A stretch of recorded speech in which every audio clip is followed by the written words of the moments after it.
Enquanto eu termino esse mascotinho aqui, eu queria conversar sobre uma coisa que mudou muito, a forma com que eu passei a enxergar o amigurumi. O que eu percebi é que às vezes a peça pequena, ela pode ser muito mais estratégica do que a peça grande. E eu não estou desmerecendo a peça grande, não é isso. Mas é porque às vezes, fazendo só peça grande, a gente acaba trabalhando muito mais, né? Fica muito mais cansada e mesmo assim sente que não está tendo tanto resultado. Às vezes não tem o resultado financeiro que esperava. E aí, então, por isso, eu quis trazer aqui 3 coisas sobre amigurumi pequeno que começaram a fazer muito sentido para mim nos últimos tempos. E a última é a melhor delas para mim. Então vamos lá. A primeira é que peça grande nem sempre compensa o tempo que ela exige. Porque lá atrás eu achava que quanto maior fosse a peça, melhor. Mais eu ia lucrar. E aí então por isso eu focava mais em amigurumis grandes, né? Fazer amigurumi cheio de detalhe. E aí isso fazia com que eu passasse horas fazendo a mesma peça. E na verdade, às vezes até dias, porque dificilmente eu conseguia tempo para começar e terminar um amigurumi grande no mesmo dia. Então eu notei que eu estava ficando presa numa única produção por muito tempo. E de contrapartida, as peças pequenas eu conseguia produzir muito mais rápido. E isso fez com que eu me sentisse até mais produtiva também. Porque às vezes começar e terminar uma peça no mesmo dia dá mais ânimo, né? Vontade de continuar produzindo. E aí você se sente até mais realizada com o que você está fazendo. Então é aí que vem a segunda coisa.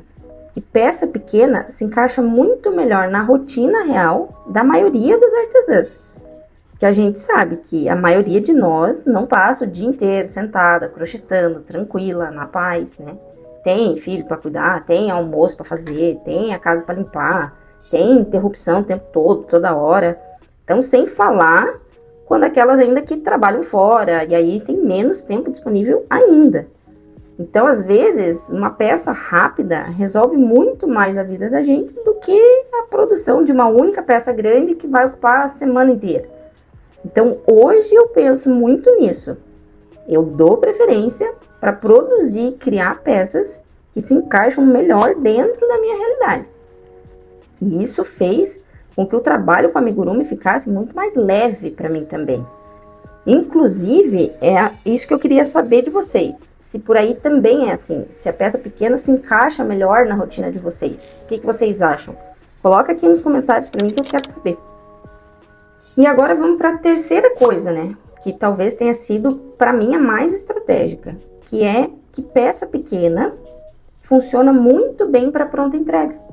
Principalmente para levar para feira, para vender em marketplace, para datas comemorativas e sazonais, como é aqui agora o caso dos mascotes da Copa, né, para lembrancinha e até para coleção também, porque dependendo do tema, dificilmente o cliente vai querer um personagem sozinho, né? Eu vou usar de novo aqui o exemplo dos mascotes da Copa, que como são vários personagens, isso acaba abrindo mais possibilidade de compra. E aí tem também outra coisa, né? Que normalmente as peças pequenas elas ficam num valor mais acessível. Então isso faz com que o cliente acabe comprando muito mais por impulso também. E aí foi aí que eu vi que às vezes várias peças pequenas vendendo rápido podem trazer muito mais resultado do que uma peça grande esperando o cliente certo aparecer para comprar. Então eu comecei a enxergar os amigurumis pequenos como uma estratégia mesmo. Principalmente para quem quer ter mais giro e mais frequência de venda. Mas enfim, essas eram as coisas aqui que eu queria trazer para vocês, porque eu gostaria muito de ter ouvido isso quando eu comecei no amigurumi, porque teria facilitado e ajudado muito as coisas. Porque às vezes a gente acha que precisa produzir peças cada vez maiores, mais complexas, mais demoradas, mais cheias de detalhe, quando na verdade simplificar pode ser exatamente o que ajuda a gente a crescer e vender mais, né? Então, se tudo isso que eu falei aqui fez sentido para você, já deixa o like aqui no vídeo, escreve aqui nos comentários o que vocês acharam. É porque eu tô pensando em trazer mais vídeos assim, nesse formato aqui pro canal. Então aproveita também para se inscrever, para não perder os próximos vídeos. E até a próxima!